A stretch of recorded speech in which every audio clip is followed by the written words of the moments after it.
Hey guys, Jason here. We're going to start off the guest nutritional coaching series with essentially broad brushstroke stuff pertaining to how you should be eating, what you should be eating, when, blah, blah, blah, blah, blah. The stuff we're going to go over isn't really earth-shattering. It's stuff you probably already know, but it's packaged in a way that's going to make things make a little bit more sense. With a few extra wrinkles that if you've never heard of it, it's going to be, oh, well, that makes sense, and it might give you the extra incentive to essentially put these lifestyle choices into effect.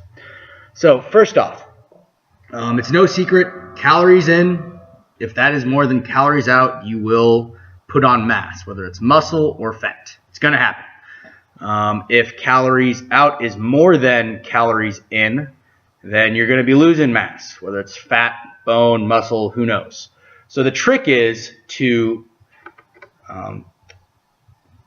intake or essentially take in enough calories to support your performance, but not support fat growth or the maintenance of excess body fat. That's the trick. So the way we go about doing this is by choosing foods and eating foods in quantities that maintain your hormone levels nice and steady. In particular, we want to maintain your blood sugars nice levels, which is going to keep your insulin at a nice level rate.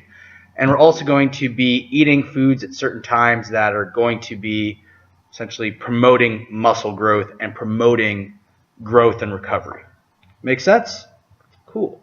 So, with that in mind, these aren't hard and fast rules. These are just principles and concepts that I'm stealing from essentially the Avocare 24-Day Challenge. I'm stealing it from Dr. Sear's Zone Diet, stealing it from CrossFit Level 1, stealing it from the internets, and I'm stealing it from a bunch of experience that I've had putting on these challenges. So with that in mind, if you have any questions, talk to a doctor. I'm not a doctor.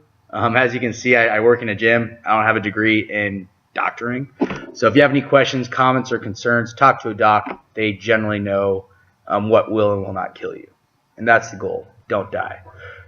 So with that in mind, start off.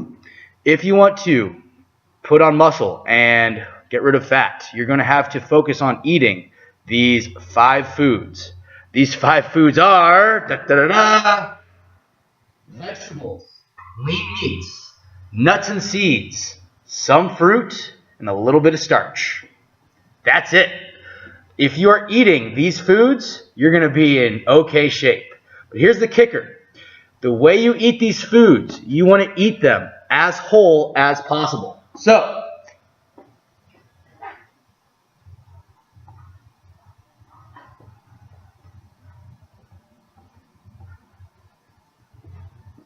your vegetables should be as whole as possible. So if you had the choice between deep-fried carrot sticks that have been dehydrated and packaged for space and regular carrots, choose regular carrots. Choose regular raw carrots. With regards to lean meats, if you had a choice between bologna and steak, choose steak because it is, it's better for you. It's tastier. If you have to choose in between, like peanut butter that has a bunch of hydrogenated oil and sugar and crazy stuff added into it, or peanuts, choose peanuts.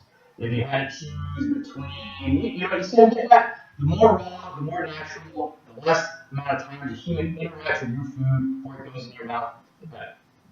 If you stick to that, that is essentially 60 to 70% of the battle, and you will win.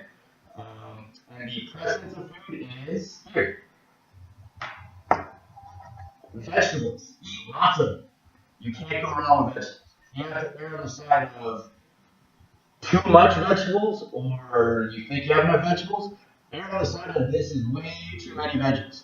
You can't go wrong. They're loaded with minerals, vitamins, nutrients, fiber, all sorts of good things happen to your body when you eat vegetables. All right, leafy greens, amazing stuff. Root vegetables, amazing. So eat them to excess, I dare you. Lean meats, very important that you eat lean meats. Your body gets protein and a bunch of other good stuff from them, essentially the building blocks to help build muscles, and that is what our aim is for this challenge. Not essentially just weight loss, but we want you to be yolked out, cut up as well. Nuts and seeds provide you some good sources of fats. Fat is important to put into your body. It essentially helps out with nerve growth and recovery, helps out with a bunch of things like digestive health, stuff like that. So fats are important. Fruits are tasty. Eat them. I like them too. I know there's lots of things online that say, oh, if you eat this one fruit, it's going to kill you. And then when you click on it, not really anything shows up. I mean, fruit's a fruit. If you're going to eat it, fine, no big deal. And a little bit of starch is okay as well. Quinoa, sweet potato, things like that. Not the end of the world. We grew up on white bread, we haven't died yet. It's not the best thing in the world for you, but if you're in a jam and you're about to work out and need some extra carbs, a little bit of starch, not the end of the world. Cool thing is, guys, if you eat and you focus on these foods instead of focusing on what you should be eating, you rather focus on what you should be eating. It makes life a little bit more simple. You forget about the stuff that you're missing out on. Stuff like, you know what I'm saying? And essentially, over the course of a week, your palate is going to change. You're going to crave these foods, and the thought of eating essentially McDonald's or drinking soda, things that you shouldn't be putting in your body, is going to start to disgust you and make you not want to eat them anymore. So it's a sort of success breeds success model. You're going to eat better food. You're going to change your palate, which is going to make you want to eat better food, and eating bad food is going to make you feel gross, which is pretty cool when you think about it. If you stick to this, good things are going to happen. So now, that is essentially it. But we brought up that you have to eat this in correct quantities and just enough to support your performance, not enough to promote and support fat growth. So the next video is going to be on how much you should be eating. So with that in mind, please click on the link below or go back to the email and click on it because I'm not that tech savvy. Look at my beard. It's crazy.